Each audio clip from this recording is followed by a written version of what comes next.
Le Centre des technologies innovatrices et le développement durable CTIDD, membre de RENOI, a été sélectionné pour faciliter la mise en œuvre du projet intitulé « Renforcement de la veille légale des activités d'exploitation de bois d'œuvre »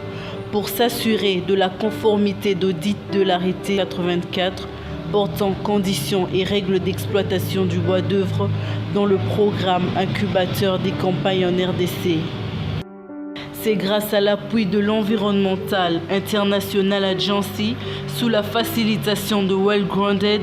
et la coordination de l'Observatoire de gouvernance forestière que le Réseau national des observateurs indépendants des ressources naturelles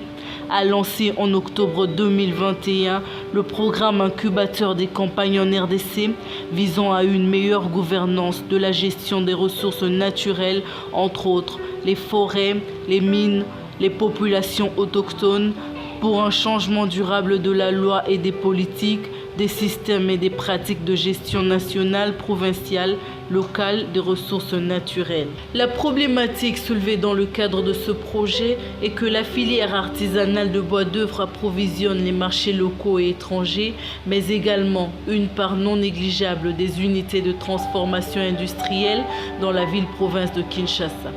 Cette production de bois d'œuvre est de plus en plus active, mais repose largement sur des pratiques illégaux allant de l'abattage de l'arbre à la vente des bois. Pour formaliser cette catégorie d'exploitation, l'État congolais avait mis à la disposition des différents acteurs qui œuvrent dans ce secteur l'arrêté 84 du 29 octobre 2016 portant conditions et règles d'exploitation du bois d'œuvre. Force est de constater que dans la pratique, les activités d'exploitation pour cette catégorie se font en violation du dit arrêté et sans respecter la conformité, surtout en matière d'agrément, de convention avec les communautés locales, de permis, de preuves de paiement de la taxe d'abattage, la déclaration trimestrielle de production de bois, les bordereaux de circulation, la liste de colisage annexée, le marquage, le respect des essences autorisées, le respect du nombre des pieds autorisés, la carte de localisation et le respect de diamètre minimum d'exploitabilité. Tout au long de ce projet, le CTIDD s'était assigné quelques objectifs, à savoir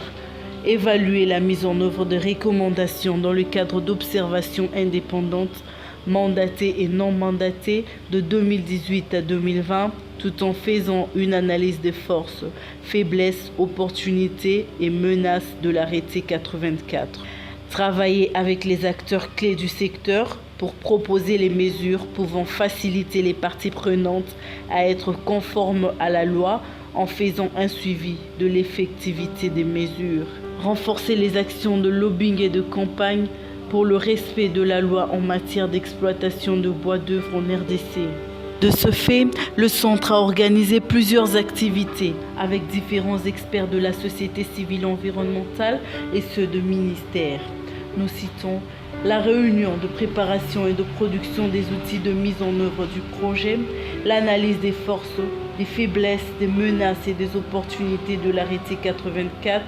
l'évaluation de mise en œuvre des recommandations des OSM, une mission d'évaluation au niveau des ports de Kinkole pour récolter les données sur les activités de transport, de vente, de transformation et de contrôle dans les ports.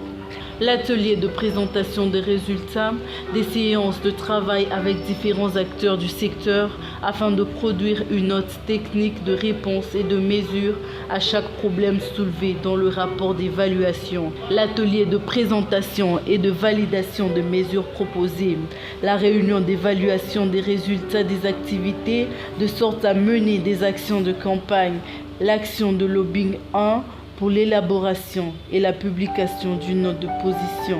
Et enfin, l'action de lobbying 2 pour échanger avec les députés de la Commission environnement de l'Assemblée nationale sur des résultats des analyses. À l'issue du projet facilité par le CTIDD, des propositions ont été formulées pour améliorer la conformité des activités d'exploitation de bois d'œuvre au ministère de l'Environnement et Développement durable. Il s'agit de renforcer le contrôle forestier, renforcer les sanctions des infractions, faire respecter la réglementation de la loi et faire le suivi de l'applicabilité des mesures prises. Clarifier le rôle des entités et des services au niveau national et provincial. Produire un mapping des différents sites d'exploitation ou de coupe de bois d'œuvre ainsi que les lieux de commerce. Favoriser la structuration des acteurs, les exploitants catégorie 1, des vendeurs ainsi que des transformateurs.